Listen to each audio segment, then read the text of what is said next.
¿Qué tal? Buenas noches. Y le damos la bienvenida a nuestra compañera Agustina Arredondo. Buenas. ¿Todo bien? ¿Es una reforma constitucional lo que plantea Milei, lo que planteó el viernes? Es una tentativa, pero como toda tentativa se frustra. Y vamos a explicar por qué. Comencemos por decir que sigue una cierta tradición de la política argentina. Recordemos que cuando presidente Alfonsín, alentaba la idea de la reforma constitucional, no lo planteó directamente en el Congreso. Generó un Consejo para la Consolidación de la Democracia. Me acuerdo. Es un órgano extraconstitucional, no digo inconstitucional, pero 85 por ahí fue eso. Exacto, en 84.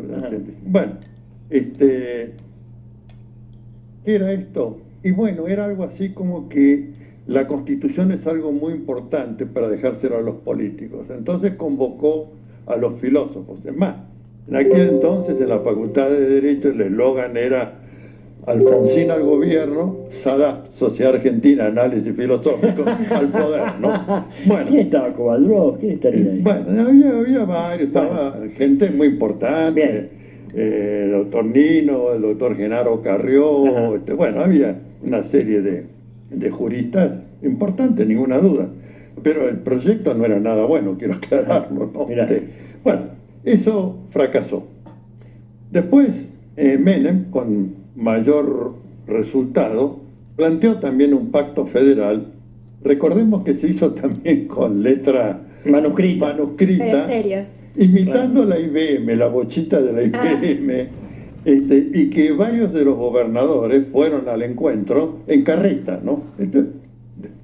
Simbólicamente. De lo más ridículo. Bueno, está bien. No importa. La cuestión es que mediante ese pacto les encajó la enseñanza primaria y secundaria a las provincias y la salud, claro, sin darle la partida presupuestaria correspondiente. Fue una ardua lucha después. Y ahora viene este hombre, cuando está la ley ómnibus fracasada y retirada por la propia decisión de ellos, bastante, yo diría, falta de pericia. Desprolija, sí. Desprolija, bueno. Sí. Pero eso ya significa algo. Significa que desde el punto de vista del reglamento no puede volver a tener tratamiento en el Congreso en el mismo periodo legislativo, recién podría ser el año entrante, si no cada uno que tiene un rechazo, unos días después vuelve y vuelve hasta que se cansa. Pero ya de por sí está, diría, totalmente escorada la ley ómnibus y este mecanismo intenta reponerla en su integridad, ¿no? Porque no se trata de que va a llegar la versión flaquita, medio indefinida porque nunca se veía muy bien cuál era el texto, sino que viene la ley completa, es decir, 660 iniciativas de derogación, reforma. Y con la privatización de YPF. Con todo, viene con todo, y fundamentalmente con las facultades delegadas a consecuencia de la declaración de emergencia pública. Con lo cual, si esto prosperara, a partir del día en que esa ley, entre comillas, se aprobara, no necesita del pacto 25 de mayo ni nada, gobierna por decreto. Así que sería quebrantar la famosa cláusula del artículo 29 de la concesión de facultades extraordinarias, que es lo que él busca. Él quiere terminar con el Congreso de la Nación y quiere hacer una reforma constitucional a la usanza propia. Primero habló de referéndum o plebiscito. Bueno, no existe en la Constitución, le soplaron en la oreja que era una consulta popular vinculante. No, pero los votos no le van a dar tampoco consulta popular vinculante. Mucho menos le daría los 2/3 de los miembros de ambas cámaras del Congreso que fija el artículo 30, que es el que regula la reforma constitucional. Entonces pone la expresión con un nuevo contrato social dentro de los 10 puntos estos que les propone a los gobernadores. Bueno, contrato social es una de las formas que se habla de la Constitución. A mí no me gusta la expresión contrato social porque parece que todo es contrato en esta vida, ¿no? Pero bueno, es de uso. Como si fuera una mercancía, decís. Claro, toma y daca. Sí, toma y daca, claro. Toma y daca, sí. Bueno, todo esto es lo que está detrás de escena de este pacto, pero con algunos ribetes todavía más peligrosos, que hay que señalarlos claramente. El primero de ellos es que la ley ómnibus, en uno de sus artículos, propicia la ratificación del DNU 70/2022. Es verdad, Cierto, nos sí. habíamos olvidado Yo ya me que olvidé, estaba ese Claro, artículo. claro. Claro, está la suma del poder público al principio, pide Sí, ¿no?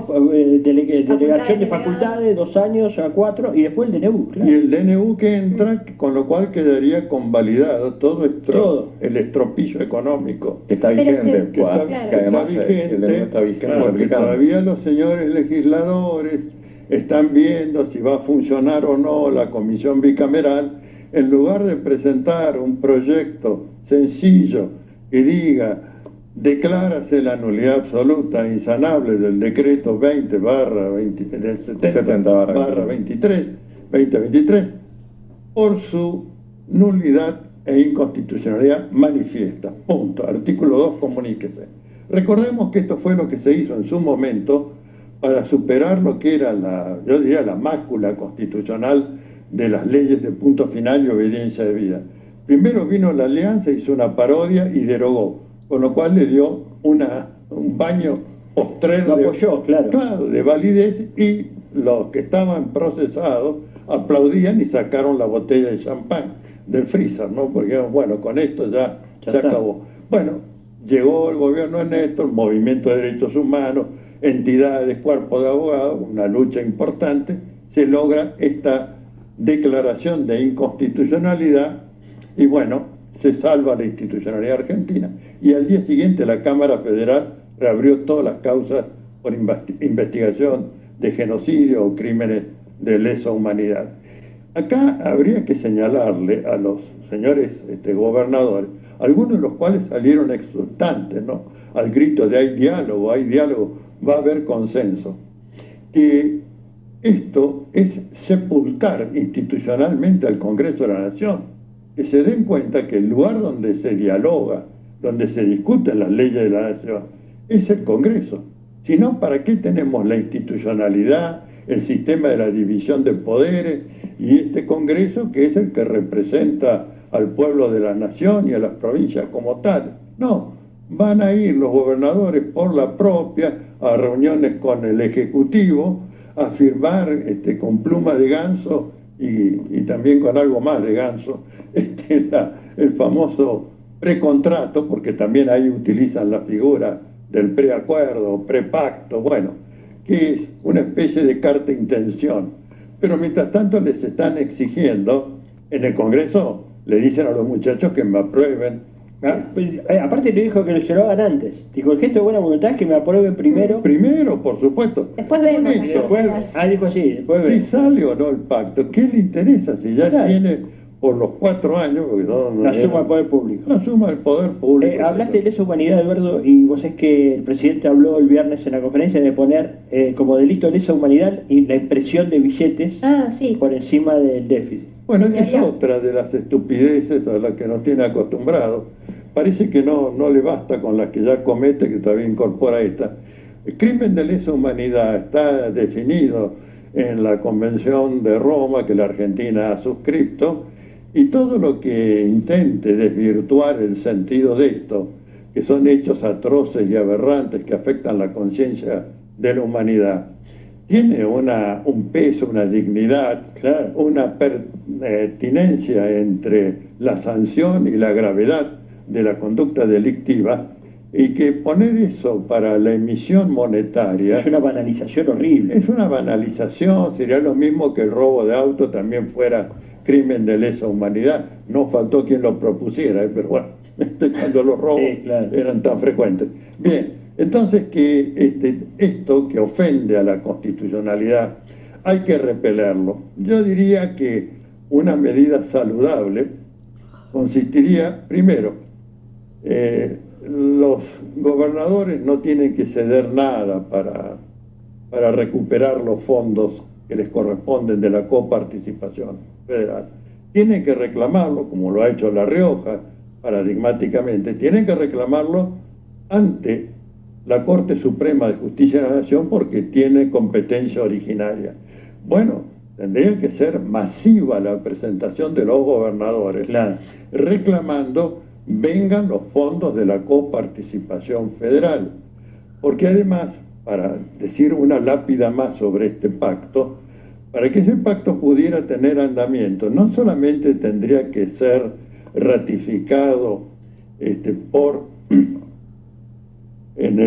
ambas cámaras del Congreso, sino que también tiene que ser refrendado por las 24 legislaturas, 23 de la provincia y una de Cava, con el texto propuesto. Y esto me parece obviamente absurdo, no va a ocurrir, ¿no? Nadie se va a prestar a perder lo que está perdiendo para darle el gusto, además de que gobierne por decreto. Así que digo, ir en una demanda declarativa de certeza, de tutela de la supremacía constitucional, para que se le diga, mire presidente, en este país hay una constitución que además tiene tratados internacionales de derechos humanos con rango constitucional, y esta es la ley suprema de la nación, no su pactito hecho a letra de ganso y con cabeza de ganso. Lo que usted tiene que hacer es cumplir con esa constitución y cumplir con esos tratados internacionales. Ahora, usted quiere reformarlos, muy bien. El artículo 30 dice categóricamente, abierto a todos, se puede reformar en el todo o cualquiera de sus partes el texto constitucional. Pero eso sí, tiene que reunir una mayoría calificada para esto. Si no, la Constitución podría ser un yo-yo que va cambiando de contenido con cada cambio de gobierno. Claro. Bueno, como eso obviamente les produce una especie de repulsa, que sea los 2/3, etcétera, inventan esto de un pacto fundacional, esta cosa que es, no solamente hay que defenestrarla desde el punto de vista de la Constitución, también hay que investigarla en la otra escena, la del psiquismo humano.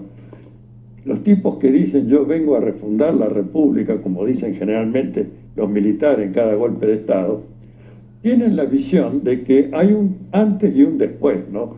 Que hay un momento generacional, primigenio, chúcaro, cerril, llamémoslo como queramos, donde una nueva alborada que nace de estos 10 puntos del pacto, que repito, son una mascarada, nada más que para obtener la ley ómnibus con la declaración de emergencia pública, las facultades extraordinarias, gobernar por decreto, no tener que consultar. Igual es raro porque viste que no les da nada, porque vos decís, ellos le piden, dame la ayuda por el público, esto, aquello, yo te doy esto, aquello.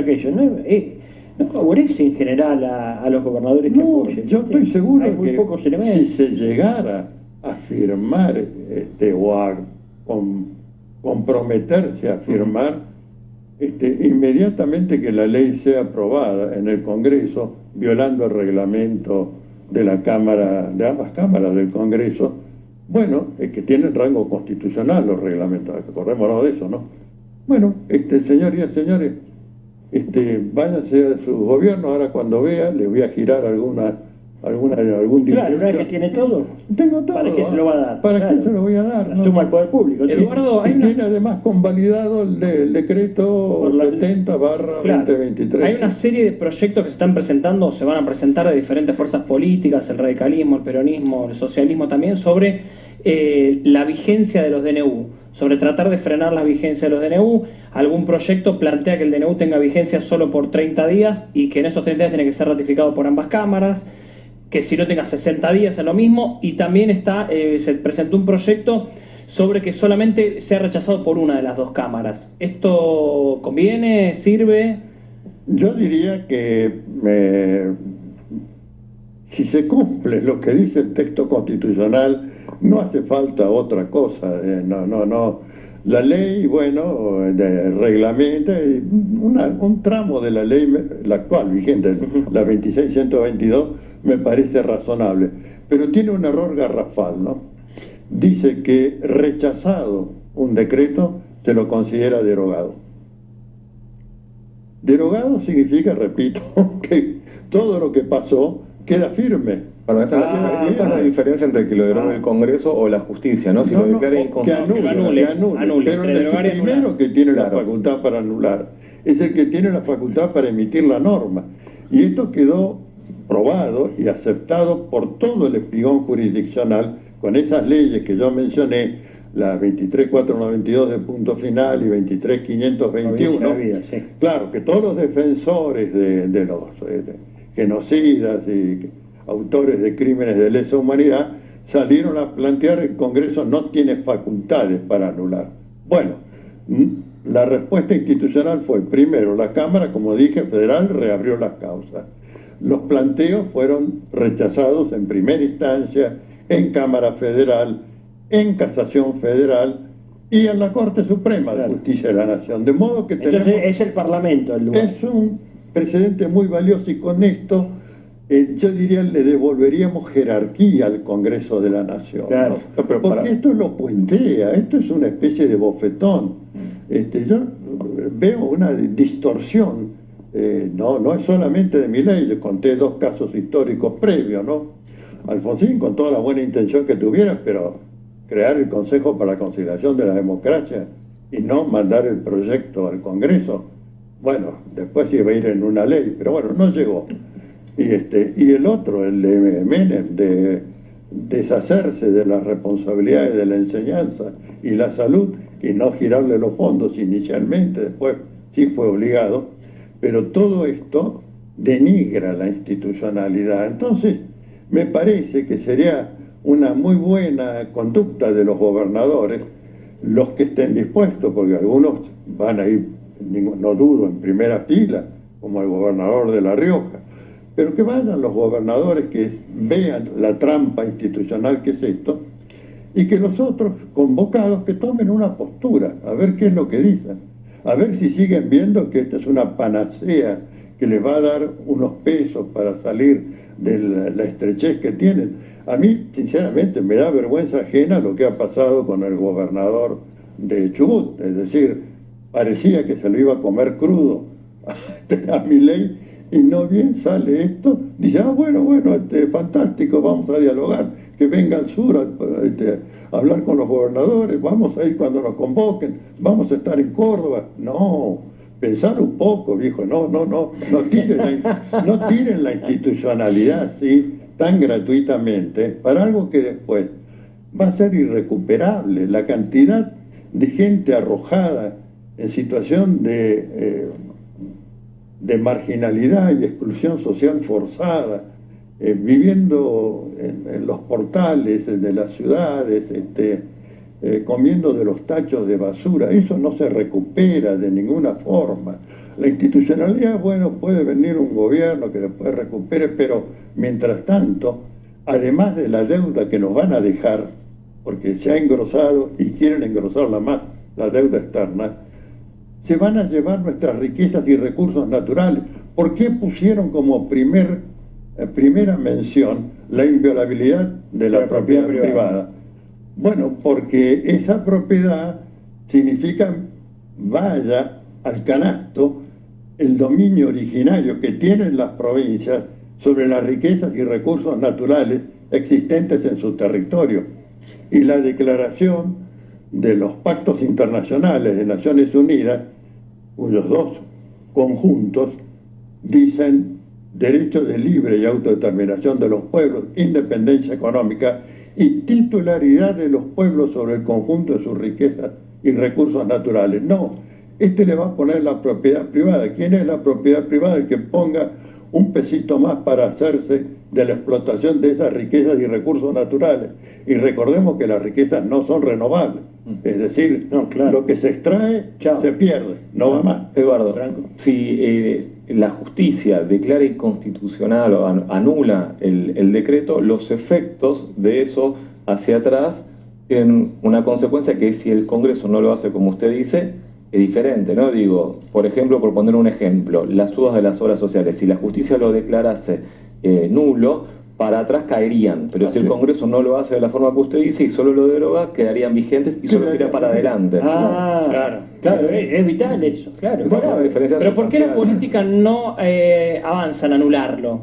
No es ningún proyecto de nadie todavía. ¿Y la justicia? También, y la justicia. Lo de Telam, por ejemplo. Bueno, Lo la de Telam se justicia- basa con el DNU, si Lo no. de Sí. Tela Claro. Perdón. también tiene una vía judicial. Yo escuché la dirigente gremial que Sí. estuvo recién reporteada, brillante, bueno, muy bien.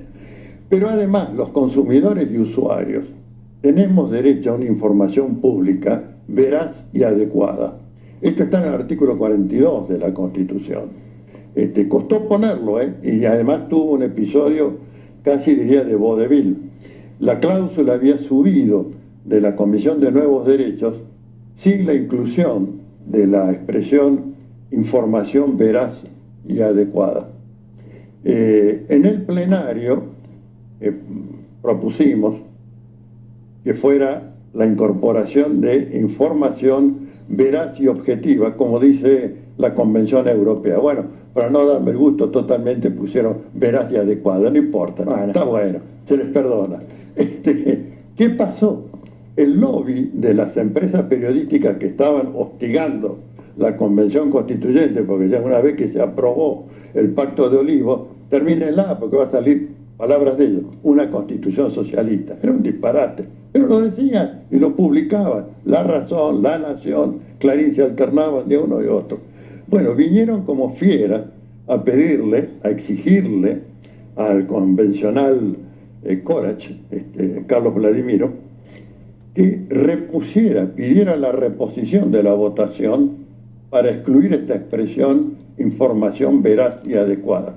Que cómo se logra, y se logra con la pluralidad, y el Estado tiene que garantizar una pluralidad, es parte de esa pluralidad, obligadamente. Bueno,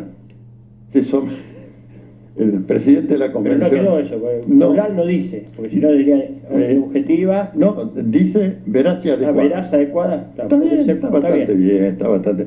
El presidente, que era el doctor Menem, Eduardo Menem, se fastidió y dijo, bueno, a ver, ¿quién está de acuerdo en revisar la votación, que requiere 2/3? Se levantaron 5 o 6 manos, rechazada, la cláusula aprobada y pasó. Y pasó. Bueno, fíjense el grado de preocupación de los medios hegemónicos Con el término. de que no les vayan a exigir información veraz y adecuada. Claro. Si ellos son creadores de relatos, de ficción, fake news, sí, etcétera, de de fake noticias news, falsas, sí. fabricantes al por mayor. Ustedes acaban de reflejar recién en el consultorio tan simpático que vi, los dichos de estos Cualquier cosa. lacayos. Bueno, obviamente eso es lo que ellos quieren conservar. Quieren tener esta gente que va a decir estos disparates, creyendo que hizo una gran cosa, que estamos también en un momento fundacional. Bueno, ¿qué fundacional? Están fundiendo la nación. Fundicional. Fundicional, no fundacional. Con respecto a Telam, jurídicamente, judicialmente, ¿se puede hacer algo todavía? No, porque hay un limbo en que se suspendió, por lo menos el ingreso de los trabajadores de esta manera tan violenta, digamos. ¿Hay alguna forma de avanzar con eso? ¿Algún Yo amparo? creo que los gremios van a tener efectivamente planteos y obviamente pienso que con la mayor solidez jurídica, pero me gustaría el otro lado. El otro lado somos los que recibimos la información. De la libertad de expresión, por ejemplo. El derecho a la información. Derecho a la información. Porque la libertad de expresión es la de La de los lo de Tela, trabajadores, los laburantes. Y nosotros como ciudadanos, el derecho Claro. a la Además que información. es un insumo básico para nosotros todos los Eso periodistas, olvidate, ¿no? eso Porque- ya. No, pero aparte como Sí. sociedad, vos necesitas esa noticia plural, veraz, objetiva que tiene este. Federal, sobre todo, Federal. es lo que tiene.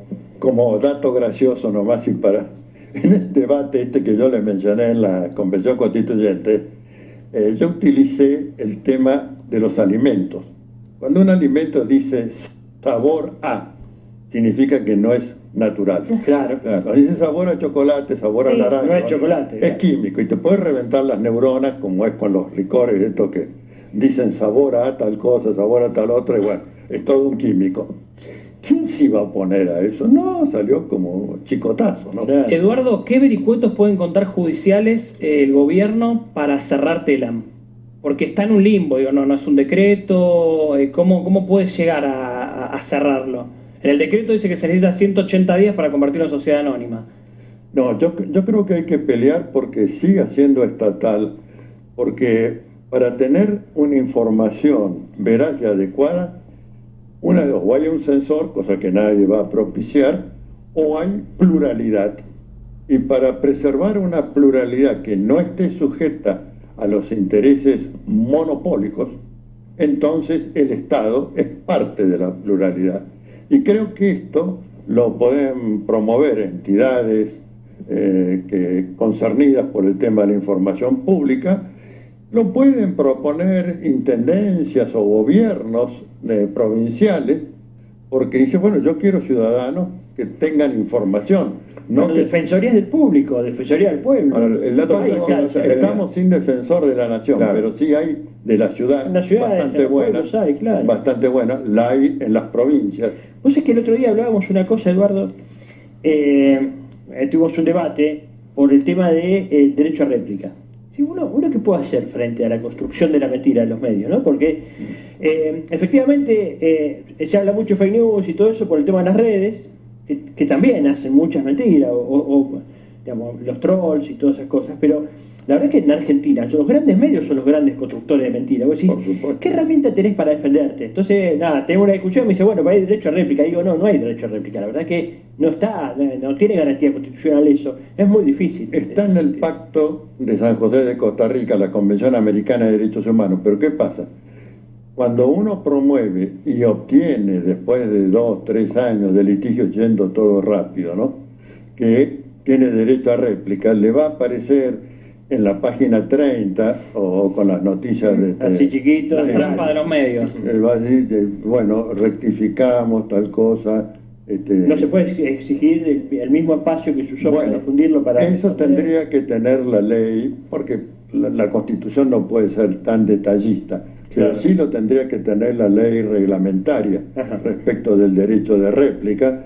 Todavía no ha surgido eso, y pienso que es por la misma feroz presencia y dominación de los medios, porque los medios le dicen, mira, si me votan eso, a vos no te llamo nunca, ni te publico nunca. Sí, vos sabés que se dice que uno que era creo que era Ferrier, ¿no? Un senador entrerriano que había discutido mucho el tema de derecho a réplica y que le hicieron la cruz, no apareció nunca más en ningún medio, Así es, sí. desapareció de la escena política, ¿no? Correcto, correcto. Y era miembro de la Junta Coordinadora, junto a Storani, Moró, Sí. digamos, era Nocilia, era muy potente, pero digamos, se puso con ese tema, trató de llevarlo a fondo y los medios le hicieron la cruz, lo reventaron. Digamos, sí, me acuerdo, sí. Bueno, y el Poco. caso de Víctor Hugo también, obviamente, su pelea con Clarín le ha significado, bueno, miles de formas de Sí, persecución. No, bueno, el kirchnerismo ni hablar, digamos, ¿no? Y todas las noticias falsas que han publicado sobre dirigentes políticos, después nunca se rectificó nunca nada, ¿no?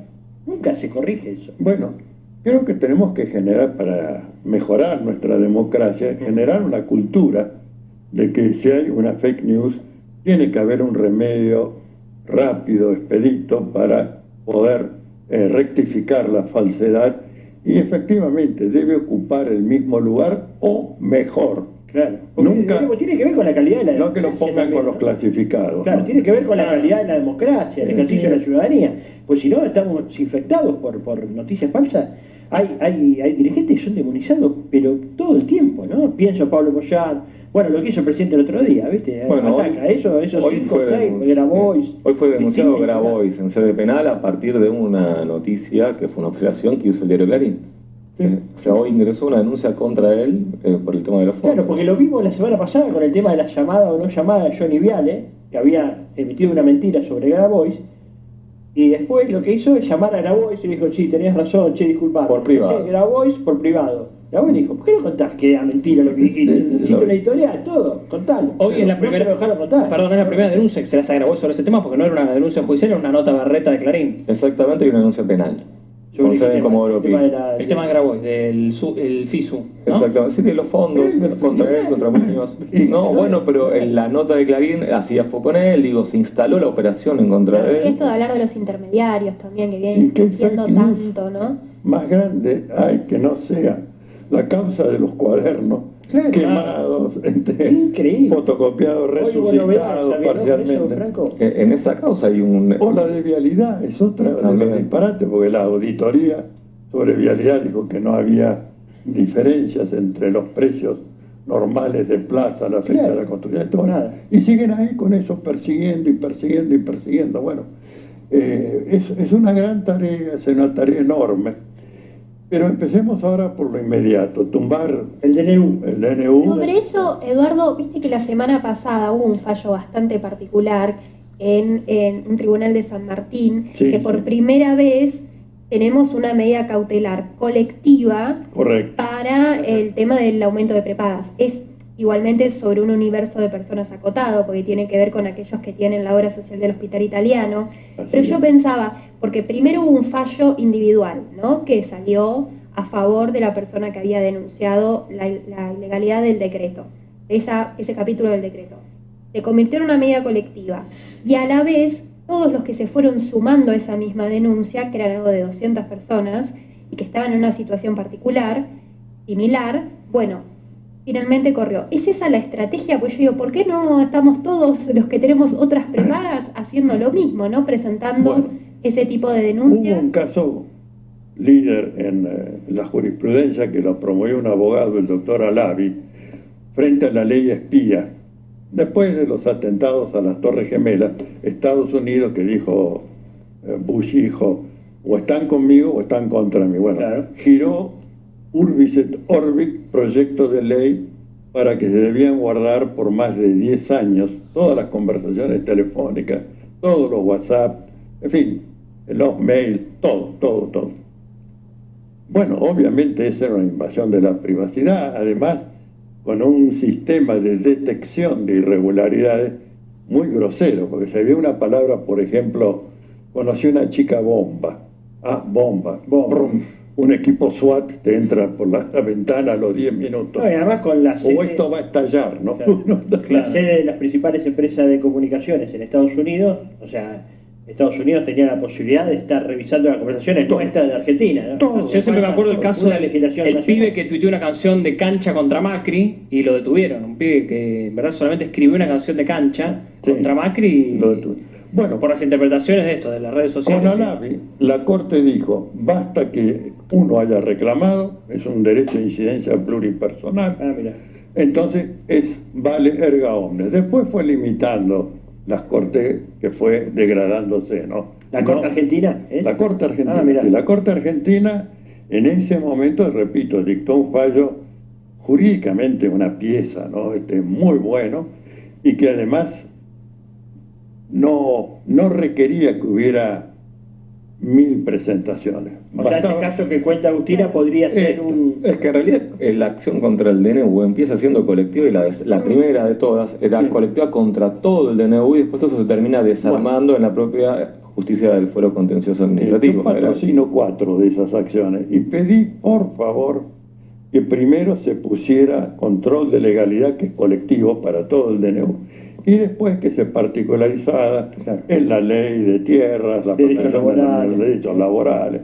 Bueno, esto me parece que es muy importante de que recuperemos esa doctrina Alavi, porque fue motivo de prestigio y aplauso, diría, en la opinión forense respecto de la resolución de la Corte. Realmente un caso casi tan importante como aquellos que en el año 57 crearon a través de los jueces la acción de amparo, ¿no? Claro. Después se reguló pésimamente por un dictador, era para tapar el amparo, no para regular lo que fue la dictadura de Onganía. Y luego finalmente en la convención del año 94 salió un texto, yo diría 80% bueno, ¿no?